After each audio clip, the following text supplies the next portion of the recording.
The Billionaire's Marriage Barter, written by Melody Archer, narrated by Lorna Faith. Chapter 1. How can I help you? The young woman behind the counter of Angelique's cafe spoke in a gentle voice that drew Luke Stevenson towards her. Her large green eyes and her upturned nose sprinkled with freckles captivated him. Thick auburn hair weaved into braids encircled her head like a halo and only added to that girl-next-door look that he loved.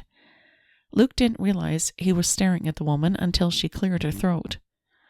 It wasn't only her beauty that captured his attention. Luke was sure he'd seen her before. Sorry, I was thinking, he stuttered. Suddenly he remembered his brother Gabe's wedding, and it all came back to him. Are you Rory Stevenson's friend? Her cheeks blossomed into a lovely shade of red. Yes, Razelle. And you're Gabe's brother Luke Stevenson, right? Guilty. Luke mentally kicked himself that he'd stuttered the first time he talked to her in months. He tilted his head slightly to the side, a half-smile pinned to his face. The corners of her lips turned up for a moment, until suddenly they were interrupted by a woman's high-pitched voice. She called Razelle's name from the kitchen. Razelle turned her head and answered, Just a minute. I'll be there soon. She looked back at Luke and asked, My mother needs my help in the back. If you could tell me your order, I'll get started on it right away. Sure. I'll get a coffee and half-dozen blueberry muffins, and I'll take that to go. Luke paid for his order and watched as she poured his coffee. As she handed the coffee to him, she said, I'll bring the muffins to you as soon as I can. Sure thing.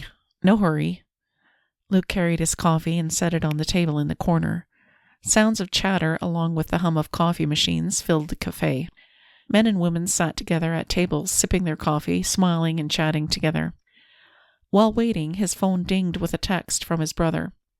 He texted Gabe back, letting him know he'd call in an hour. He didn't like to talk on his phone when he was surrounded by a bunch of people. His brother could wait. Meanwhile, he looked around the old-fashioned cafe. This 2-story building was located on a little-known street in their small town of Paradise Lake. It bordered a country road. Most folks on the other side of town referred to this area as the poor side. But this little coffee shop was very cute and quaint. It had an old-world feel to it that he was sure his mother and grandmother would love.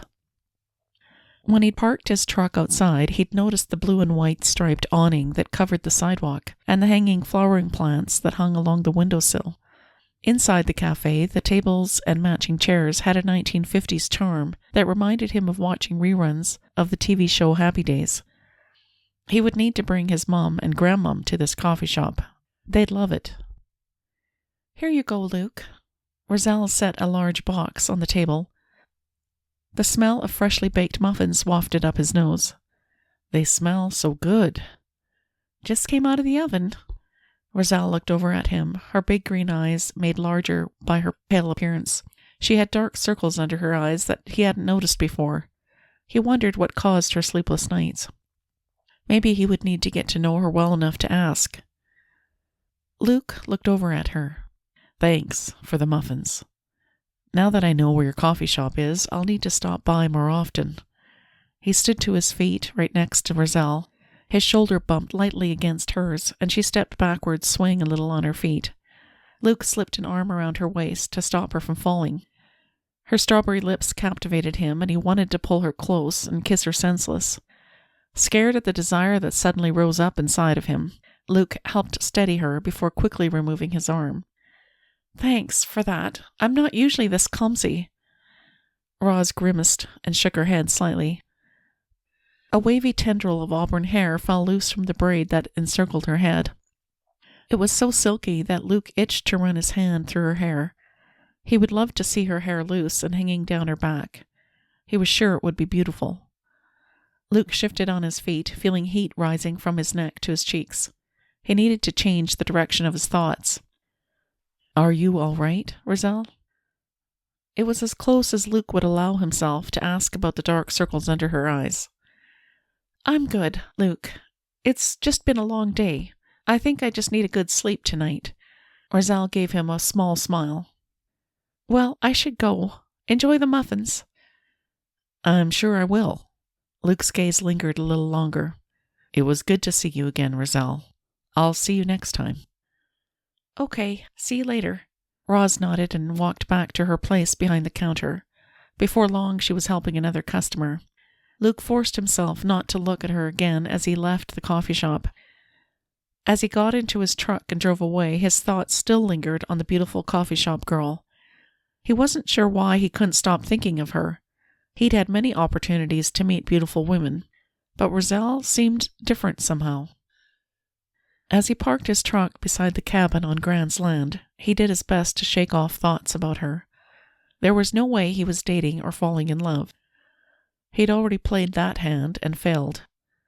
Luke carried his coffee and muffins into the house before hauling the wood and tools he bought at the hardware store off the back of the truck. Soon he had everything he needed on the deck of the house. Fixing up the deck that wrapped around the cabin was to be his last project before this old place would be completely renovated. Luke had started it last year when he moved out here. He'd done everything by himself and was quite happy with the result. His arm trembled as he held the length of solid wood. With his other hand, he gripped the hammer, swinging it onto the nail he held in place. This was the last portion of the porch he needed to fix up. Then he'd be satisfied that Grand's old cabin was renovated close to its original design. It was still morning, and he wanted to get as much done as he could today to finish this project. Sweat rolled down his forehead, reminding him of those 3 years he'd worked as a roustabout in Boone Donovan's Texas Oil Company. He'd worked his way up the ranks until he had become Boone's right-hand man. It had been the perfect job for him. He had wanted a job that didn't require him to talk much. The stuttering had begun right after his dad died. Students had teased him mercilessly throughout his school years. Luckily, his mom had taken him to a speech pathologist in middle school. Since then, he'd stuttered only on rare occasions. But he was glad enough to work with his hands or work with numbers. Luke was good at both, and neither of those skills required much talking. Without warning, the shrill sound of his cell phone rang through the open window. Opening the screen door, he hurried into the house to where his phone lay on the table. Luke here. Hey there, Luke. Sounds like you're out of breath. What's up? It was good to hear his brother Gabe's voice. Even though he'd seen his family a week ago at a charity event, he was always happy to chat with one of his brothers. Just fixing the porch on the cabin, Gabe. Almost finished. Luke tipped his head back, enjoying a long drink from his water bottle. Are you enjoying life out at Grand's old lake cabin, Luke? He set down the water bottle on the kitchen table. Yeah, I am. It's been good to leave the rush of the city to try the quiet life for a while. That old cabin is pretty much falling apart. Doesn't that place still have the original wood that Grand used to build it in the 1920s? Gabe's voice held a note of surprise on the other end of the phone line. Luke chuckled at the concern he heard in his brother's voice. Don't worry, Gabe.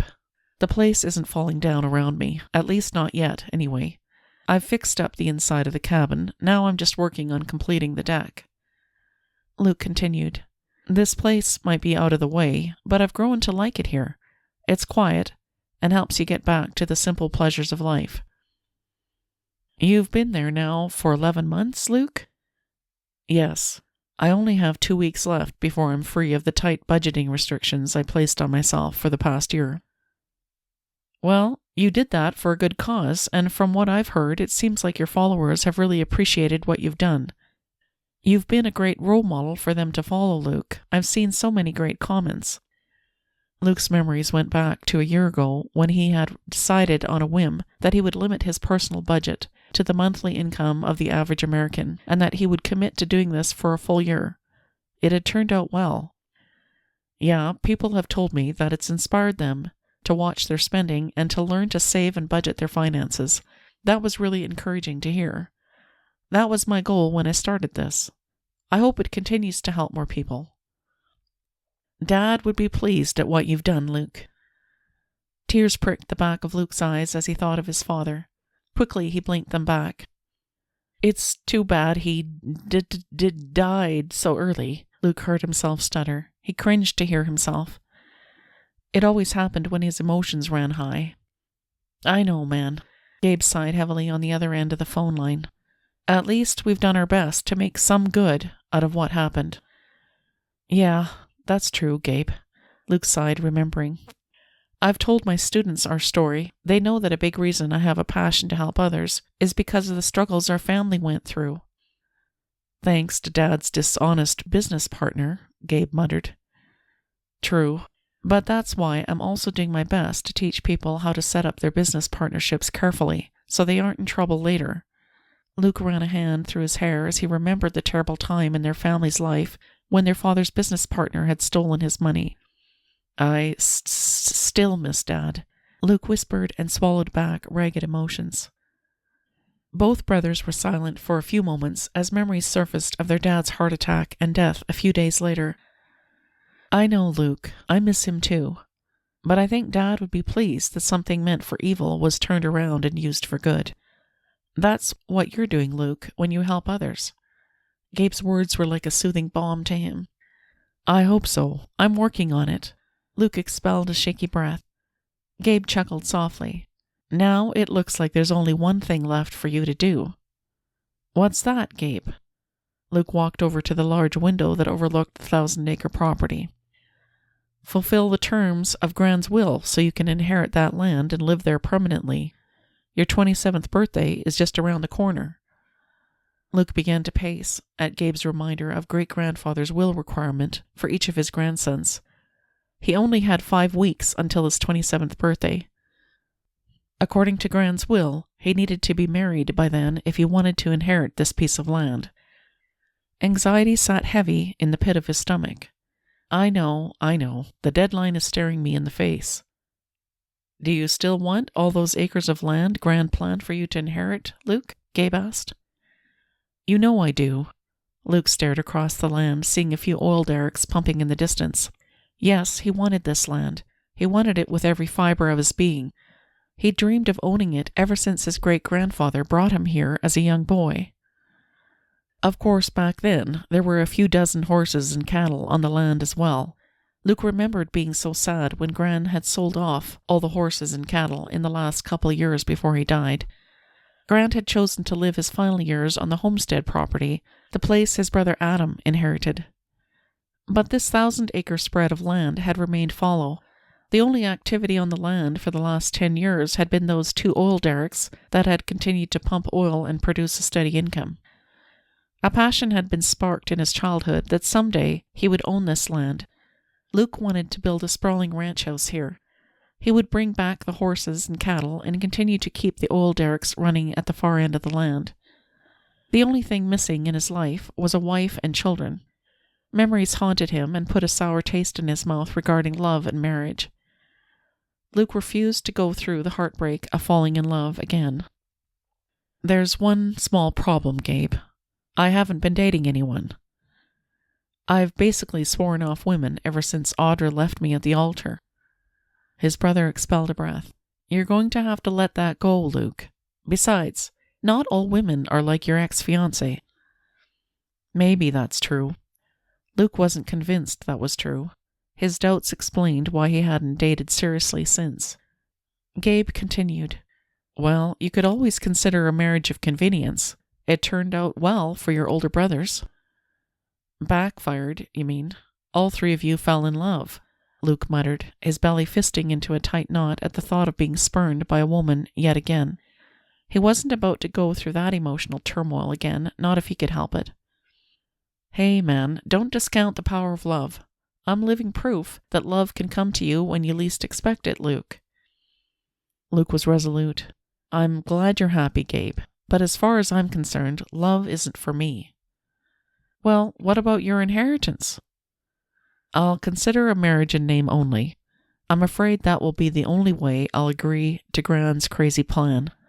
Luke set his jaw in a firm line, determined not to be played for a fool by yet another woman. All right, Luke, I can't wait to meet her. Gabe's teasing chuckle echoed through the phone line. Luke grunted in response. Well, don't hold your breath, Gabe. I'm not sure there's a woman out there who will agree to this ridiculous idea. As soon as the words were out of Luke's mouth, his thoughts turned to the beautiful woman he'd seen in the coffee shop today. Razelle. She was charming and kind. His brother interrupted his musings. She's out there, Luke. I'm confident of that. Sweet dreams, brother. Gabe was still chuckling as he ended the phone call. Luke set down his phone on the kitchen table and stared out the window, expelling a frustrated sigh. The orange hue of the sun setting behind the trees and the old derricks in the distance were a sight that stirred his dreams. He couldn't deny he was desperate to make this land his own. The conversation with his brother sparked a deeper hunger, and, if he were honest, a newfound surrender to the possibility of a marriage of convenience. He would do whatever it took to make this land his own, even if it meant marrying a fake wife. A knot formed in his belly at the decision. Luke was sure all sorts of things would go wrong, but the dreams that stirred in him wouldn't let him go. It's what he needed to do.